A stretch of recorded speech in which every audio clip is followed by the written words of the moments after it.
दोस्तों अभी हाल ही में बिहार में 42,000 से अधिक नियोजित शिक्षकों की नियुक्ति हुई है। नवनियुक्त शिक्षक को अपनी सेवा प्रारंभ किए 2 माह से अधिक हुए, लेकिन वे वेतन आदि से वंचित हैं। वेतन भुगतान से पूर्व की गतिविधियां नवनियुक्त शिक्षकों के धैर्य को तोड़ रही है। बहुत सारे नियोजन इकाई में जिला के आदेश का भी पालन नहीं किया जा रहा है और बहुत सारे जिला बहुत धीमी गति से कार्य कर रहे हैं। जैसा कि आपको मालूम होगा कि वेतन भुगतान से पूर्व नवनियुक्त शिक्षकों के बैंक खाते खुलवाए जाते हैं, पदस्थापना विवरणी जमा किया जाता है, पीएफ अकाउंट खुलवाए जाते हैं, यूएएन नंबर दिया जाता है, सेवा पुस्तिका का संधारण होता है, मास्टर डेटा जमा होता है, अंत में वेतन का भुगतान होता है। अगर आप इन सब शब्दावली को नहीं समझ रहे हैं या आपको फॉर्मेट की आवश्यकता है तो आप डिस्क्रिप्शन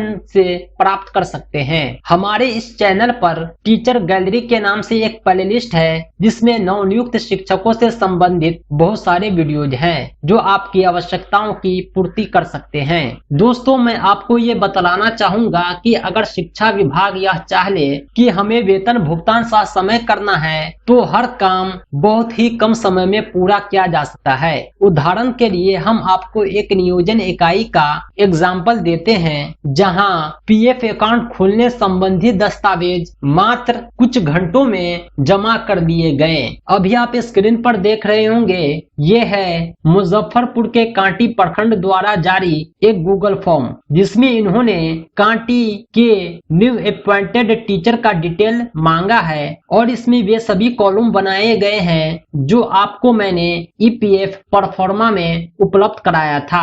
आप देख रहे होंगे name of teacher, gender, date of birth, father या हस्बैंड नेम, स्कूल का U dash code, school name, school type, date of joining, mobile number, email ID, PAN number, Aadhaar number, सब कुछ सेम है। सबमिट पर क्लिक करते ही विद्यालय के प्रधानाध्यापक अपने विद्यालय के समस्त नवनियुक्त शिक्षकों के डेटा को बीआरसी पहुंचा दिए। इस प्रकार प्रखंड के सभी शिक्षकों के पीएफ अकाउंट को खोलना आसान हो गया।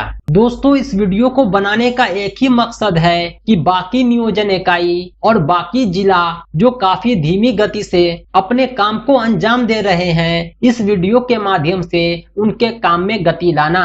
इस तरह की नई तकनीक को अपनाकर हर नियोजन इकाई चाहे तो बहुत कम समय में अपने नवनियुक्त शिक्षकों के डेटा को एकत्रित कर सकते हैं और उनका वेतन भुगतान यथाशीघ्र संभव है। जैसा कि आपको मालूम होगा कि शिक्षा विभाग बिहार सरकार द्वारा वेतन भुगतान को लेकर आदेश निकाला जा चुका है। केवल डॉक्यूमेंट सत्यापन और डेटा संधारण का काम बाकी है। अगर इस प्रकार ऑनलाइन माध्यम से डेटा का संधारण होता है, पदस्थापना विवरणी जमा किया जाता है, पीएफ डिटेल लिया जाता है, कैंप लगाकर अकाउंट खुलवाए जाते हैं, तो उम्मीद है कि यथाशीघ्र नवनियुक्त शिक्षकों के वेतन का भुगतान हो जाएगा।